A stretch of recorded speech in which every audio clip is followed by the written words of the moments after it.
A continuación, vamos a tener al doctor Selim Alcú, cardiólogo hemodinamista de la Universidad UNAM de México, con el tema oxigenación por membrana extracorpórea, precisamente sus generalidades. Muchas gracias por la invitación. Me siento muy honrado de estar aquí ante tan distinguido concurrente para hablar sobre un tema que es el ECMO. Y comenzamos definiendo qué es ECMO. ECMO viene de las siglas en inglés Extracorporeal Mechanic Oxygenation, que en español vendría siendo oxigenación por membrana extracorpórea. Es un soporte vital extracorpóreo que se utiliza en caso de insuficiencia respiratoria o insuficiencia circulatoria en algunos pacientes que están muy críticos. Y la idea es mantener una adecuada oxigenación y perfusión tisular mientras el paciente se recupera de esas funciones debido a su patología. En forma más sencilla, es una forma de soporte vital extracorpóreo donde existe un circuito artificial que transporta la sangre venosa desde el paciente a un oxigenador y donde es enriquecida con oxígeno y el CO2 es removido del sistema. La sangre oxigenada entonces es devuelta al paciente a través de ese circuito, obteniendo unos parámetros de oxigenación adecuados. ¿Cuáles son los antecedentes del ECMO? En 1944, Holt y Bell descubrieron que al pasar la sangre sobre una membrana en los pacientes que eran dializados, se veía que esa membrana de celofán permitía la oxigenación. De ahí comenzaron a estudiar y comenzó en los inicios de 1950 lo que es las definiciones de lo que es el bypass cardiopulmonar. Y en 1953 el doctor John Gibson realizó la primera cirugía con circulación extracorpórea gracias al desarrollo de ese pulmón artificial que ellos llamaron. Y posteriormente Crohn en 1965 desarrolló la primera membrana oxigenadora tal y como la conocemos hoy día. Vean ustedes, este es el primer pulmón artificial o primer oxigenador, digamos, corta de 1954, la primera cirugía de circulación extracorpórea. De ahí, de esos primeros estudios, se desarrollaron lo que hoy conocemos como la bomba de circulación extracorpórea, que se utiliza en la cirugía cardíaca. Y de este sistema de bomba de circulación extracorpórea comenzaron a idearse por qué no oxigenar a un paciente que está críticamente enfermo a través de ese sistema. Y comenzaron los estudios y los primeros reportes que se tienen del uso de este sistema de oxigenar extracorpóreamente a un paciente fue en 1972, con un paciente postraumático, fue reportado en New England Journal of Medicine, y posteriormente en el 74 otra referencia que se utilizó un paciente con una neumonía por influenza severa con recuperación de ambos pacientes. Posteriormente vinieron los estudios randomizados prospectivos que comparaban el uso de esta ayuda con el método convencional, y aunque no hubo una supervivencia, una diferencia significativa en cuanto a la supervivencia, sí ayudó a mejorar el sistema.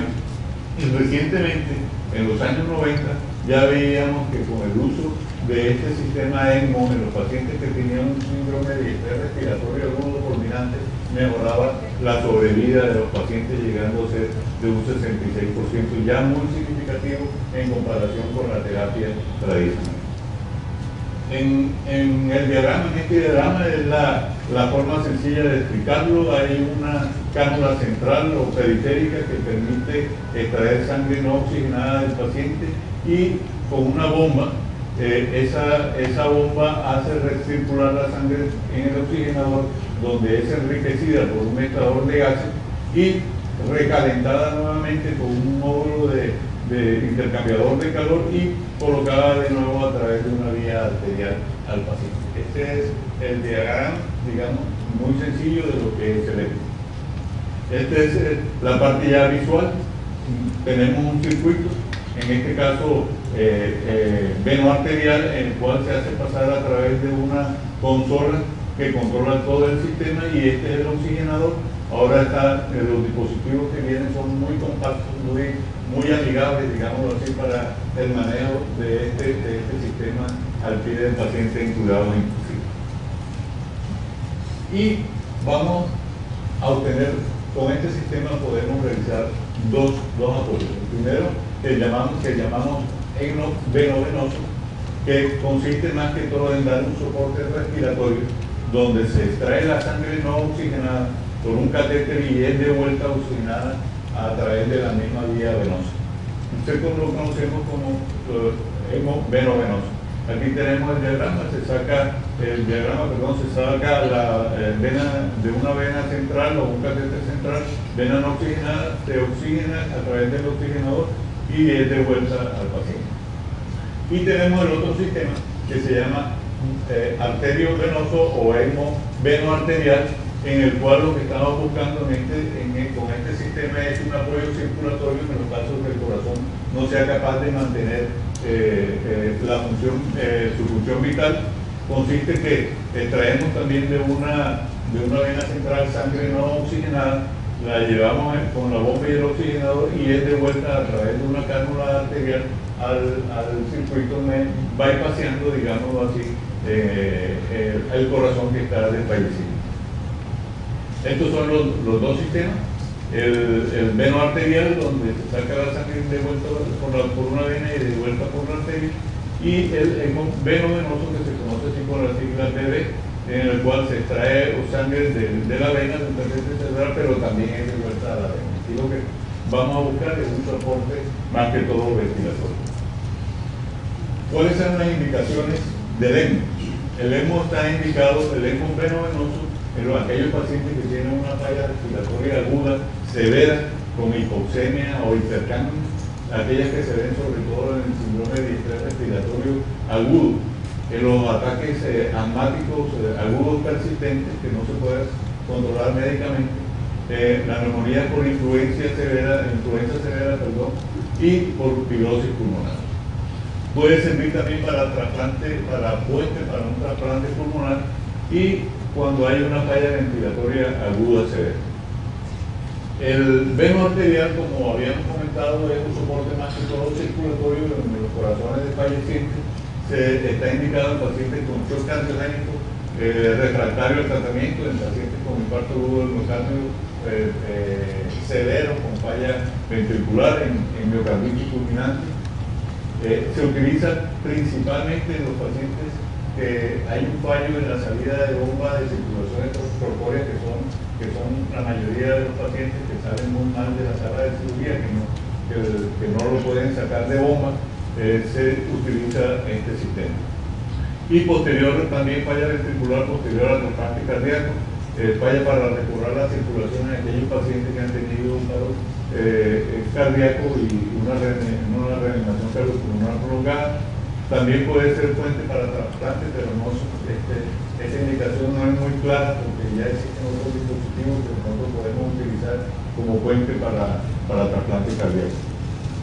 Y como soporte circulatorio, donde en algunas intervenciones cardiológicas que nosotros presumimos que puede haber problemas en pacientes que están con deterioro de la función ventricular. Bueno, el ECMO veno-venoso, las indicaciones en el síndrome de estrés respiratorio agudo, se ha tomado como estudio de referencia el estudio CISAR. El estudio CISAR nos habló de un puntaje de Murray mayor de 3 como indicación para colocar a los pacientes en ECMO veno-venoso. ¿En qué consiste este score? Este score evalúa la presión parcial de oxígeno, el índice, de presión parcial de oxígeno sobre la FiO2. Si es mayor de 30 le dan puntaje de 0, y así sucesivamente. Si es menor le van catalogando, le dan un puntaje. El grado de infiltración del infiltrado en la radiografía de Cohen es un cuadrante, por cada cuadrante le dan un valor de 1. El valor de PIB, que de acuerdo si es un PIB alto le van asignando un valor, y la compliance o la distensibilidad pulmonar, de acuerdo a eso también le van catalogando un puntaje.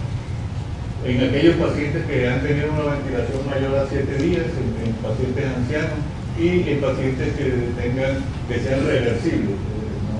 No indicamos un ECMO a un paciente que ya una cardiopatía o un problema respiratorio ya o un problema general ya terminal. Vean la sobrevida que se tiene de acuerdo a los diferentes estudios. El estudio CISA nos dio una sobrevida del 63%. Hay otros estudios que nos dan una sobrevida mayor del 80% con el uso del ECMO. Y los criterios hemodinámicos para el ECMO veno arterial, pues básicamente es uno solo, es la incapacidad del corazón de mantener una adecuada perfusión. Entonces son aquellos pacientes que por algún motivo tienen un índice cardíaco muy bajo, menos de 2 litros por minuto por metro cuadrado, la presión arterial sistólica menor de 80 o la media menor de 65, presión sanguínea alta, pacientes que tienen una diuresis a pesar de una adecuada uremia menor de 20 centímetros por hora y una resistencia sistémica elevada. ¿Cuáles son las contraindicaciones? Es importante recordar estas contraindicaciones porque es lo que nos va a hacer a nosotros decidir colocar en un paciente o no. Cuando hay un daño neurológico reversible, no una neoplasia maligna, cuando hay una infección sistémica que no sea la causante de esa falla cardíaca o ventricular, cuando hay una enfermedad con concomitantes terminales en aquellos pacientes con insuficiencia renal crónica, cirrosis hepática severa, EPOC, y pacientes lógicamente con SIDA no son candidatos a este tipo de procedimientos, cuando existe una falla multiorgánica irreversible y cuando hay una imposibilidad técnica para la infección en caso de que tenga malos accesos vasculares. Este es lo que se utiliza, los componentes del sistema. Está lógicamente los catéteres y el circuito de manguera que se utiliza, la bomba, el oxigenador, el mezclador de oxígeno y el intercambiador de calor. Lo vamos a ver detallado cada uno. El circuito, tenemos 2 cánulas, como habíamos dicho. La cánula que viene del paciente se llama cánula de drenaje y la cánula que regresa al paciente se llama cánula de retorno. Los oxigenadores, vamos a ver cada uno de los compuestos. Los oxigenadores es una membrana difusora de gas que permite que por gradiente de presión de los gases pueda pasar de un lado a otro. Generalmente es hecha de un material que se llama polipectilpentano, que permite una adecuada oxigenación, que es impermeable prácticamente a plasma, es decir, no traspasan solutos, y es de larga duración. Generalmente estos materiales, oxigenadores, los pueden utilizar hasta por 30 días. Hay una alta tasa de intercambio de gases y muchos de estos oxigenadores ya vienen recubiertos por heparina. Este es el diagrama de cómo son los oxigenadores. Son generalmente el tubo de polipectilpentano donde va el flujo de oxígeno y a través de estos pasa la sangre, que lo que hace es permitir que se ponga en mayor superficie de contacto la sangre con el oxígeno para hacer el intercambio gaseoso. Absorbe el CO2 y el oxígeno es incorporado a los vehículos. Hay diferentes tipos de oxigenadores, hay de todos los tamaños, colores y fabricantes, pero la idea funcional es la misma, son fibras entrelazadas. El que más se utiliza es el cuadro del Mustard o el cuadro del Maquet. Tenemos el intercambiador de calor. La sangre que sale del organismo rápidamente se enfría, es fácil para poder retornarla al organismo, hay que recalentar de nuevo la sangre, y para eso es este intercambiador de calor, que también lo hay de diferentes formas y diferentes funciones. La bomba centrífuga son bombas especiales, generalmente son magnéticas, tienen un rotor en un habitáculo plástico. No son ofusivas, no son como las bombas de circulación extracorpórea que son de rotor, o sea, se pierde la parte pulsátil de la bomba, da un flujo muy continuo. Son muy dependientes del pre y postcarga, es decir, los pacientes que están bajo de volumen, por mucho que aumentemos las revoluciones a esa bomba, no nos van a dar el gasto que nosotros querramos. y también dos dependientes de postcarga, es un paciente que tiene resistencia sistémica muy elevada, la bomba no nos va a dar el adecuado flujo. También son dependientes de precarga y de postcarga, generan presión positiva en la salida y negativa de la entrada, es decir, aspiran la sangre prácticamente. Generalmente funcionan por encima de 4.000 revoluciones por minuto y pueden generar un flujo hasta de 8 litros por minuto. Este es la bomba. Este es un rotor aquí magnético y viene con este habitáculo que viene la vía de entrada y la de salida, y esto dentro va rotando y hace las funciones de bomba. Esta es la bomba que está conectada aquí ya al oxigenador en ese sistema. La consola, hay consolas actualmente amigables como el CardioGen de Macket, donde está incluido ya el oxigenador, y en la consola lo que se hace es colocar la cantidad de revoluciones por minuto para darnos un flujo o digamos un gasto cardíaco que queramos en este paciente. Hay de diferentes tamaños, de diferentes modelos, pero la función básicamente es la misma. Esta es la que se tiene en la Clínica General del Norte, su consola y su bomba flotadora. Los catéteres, para el ritmo venoso podemos utilizar dos catéteres diferentes o un mismo catéter de doble lumen, que nos da la posibilidad de colocar estos dispositivos en la cama en cuidados intensivos al paciente. Estos catéteres de doble lumen, como su nombre lo dice, tienen un lumen donde va el drenaje y un lumen donde va el tubo de retorno.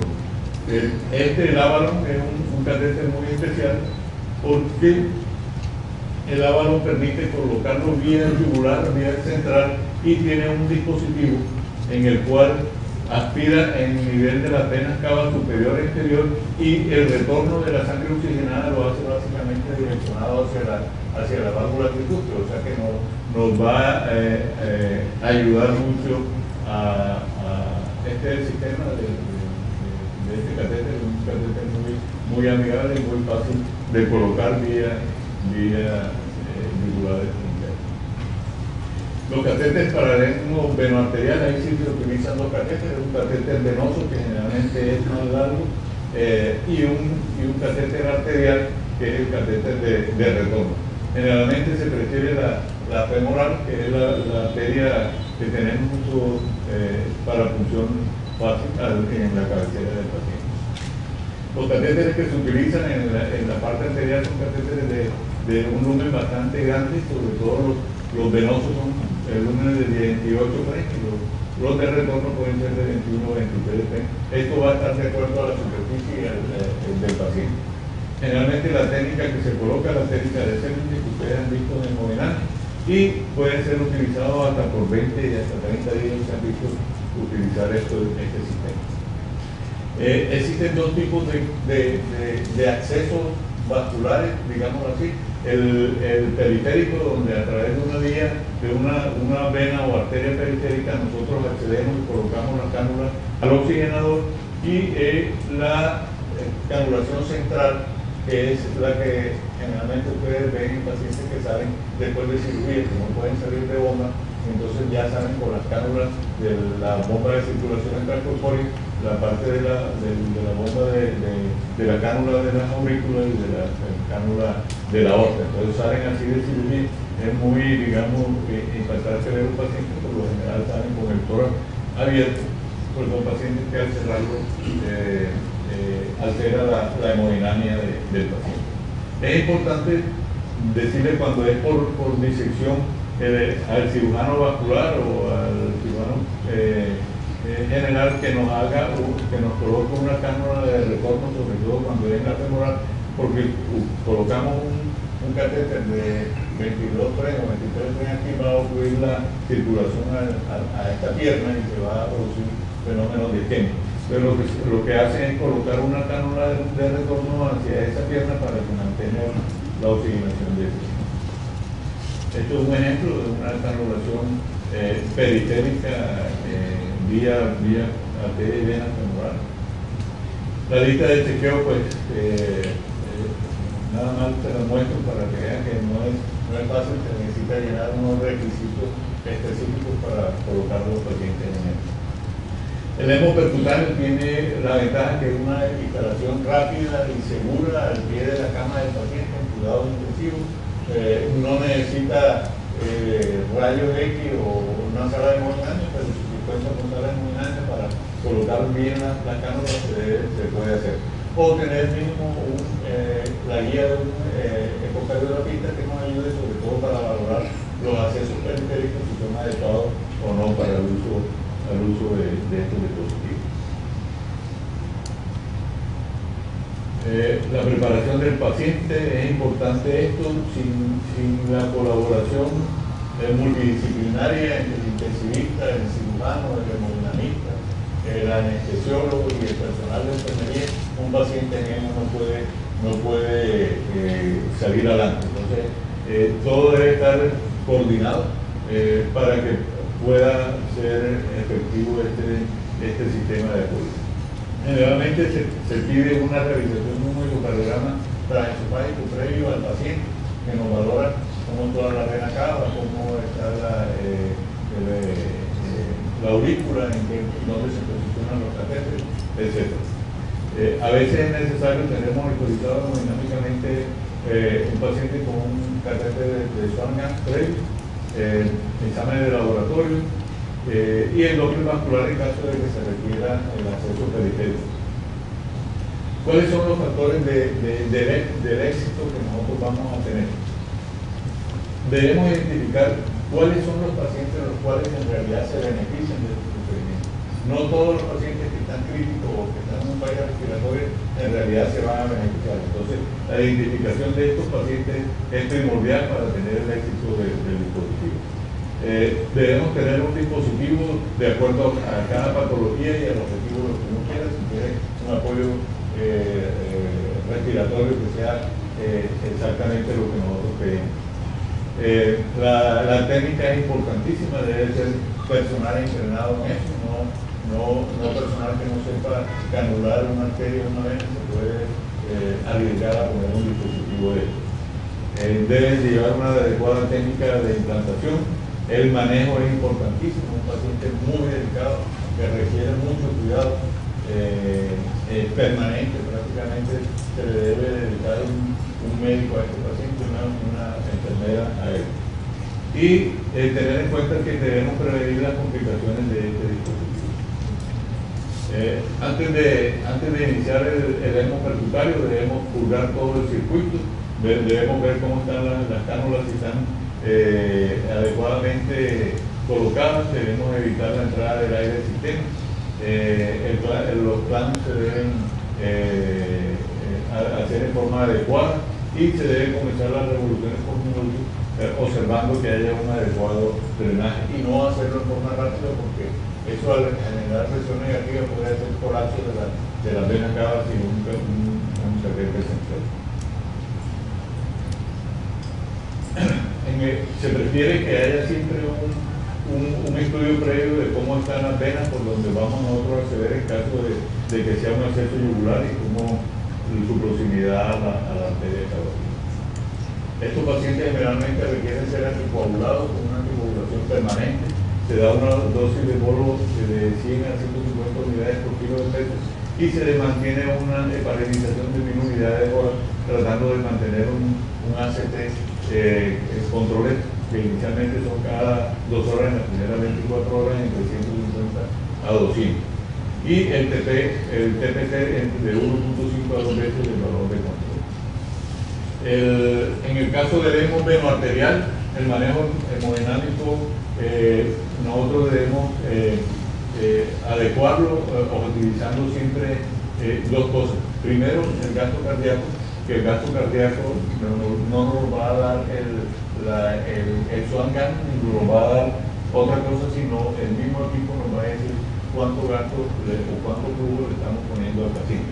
Entonces, la idea de los objetivos del ECMO en la parte hemodinámica es disminuir el consumo miocárdico de oxígeno, adecuar la perfusión a los órganos importantes y mejorar el gasto cardíaco. Siempre tratamos de mantener una presión arterial media mayor de 60. ¿Por qué la presión media? Como digamos, el flujo pulsátil del corazón se pierde, nosotros no vamos a tener presión sistólica ni presión diastólica. Vamos a observar nada más una presión casi plana, que el valor que vamos a servir de referencia es la presión arterial media. La saturación venosa debe estar entre 60 y 70. La idea es disminuir lo que más se pueda el lactato sérico y a la vez debemos mejorar la función renal y hepática. Como había comentado, hay una pérdida de la pulsatividad de la arteria porque hay un flujo continuo a través del hemo. Se debe optimizar por tanto la pre y postcarga, manejando la precarga con una adecuada uremia y la postcarga con vasodilatador. En algunos casos, cuando es un paciente que está en falla por algún problema isquémico, principalmente nos ayuda a colocar un balón de contrapulsación y el balón de contrapulsación nos ayuda también a disminuir la postcarga. El gasto cardíaco ya no lo podemos calcular por el plan GAN y lo podemos calcular por el método de SIC. Tenemos que irnos al flujo que nos da el hemo o, en dado caso de duda, a pedirle al ecocardiografista que nos dé el gasto cardíaco por ecocardiografía. Y en la mayoría de los casos necesitamos valorar si en realidad se beneficia a un paciente con balón de contrapulsación o no. ¿Cuáles son las complicaciones? Es importante saberlo. El bajo gasto puede ser de muchas causas, puede ser por una precarga inadecuada, por eso nosotros debemos estar pendientes de mantener un adecuado volumen a estos pacientes. Debemos saber cómo está la postcarga, debemos valorar cómo están las resistencias sistémicas. Puede ser debido también a un taponamiento cardíaco. Es muy frecuente que se suele el taponamiento cardíaco en estos pacientes por la utilización de las cánulas y las funciones que se realizan. Puede haber oclusión del sistema por trombo, o sea, la hepatitización aquí es fundamental. Debemos estar observando periódicamente cómo está la membrana. A veces la membrana se obstruye con fibrina y debemos, la membrana del oxigenador, y debemos cambiarla. O algo muy frecuente que no acordamos es que muchos tenemos estas cánulas por todos lados y una de estas cánulas se puede acordar y nos puede dar un bajo gasto. El edema pulmonar se presenta por muchas causas.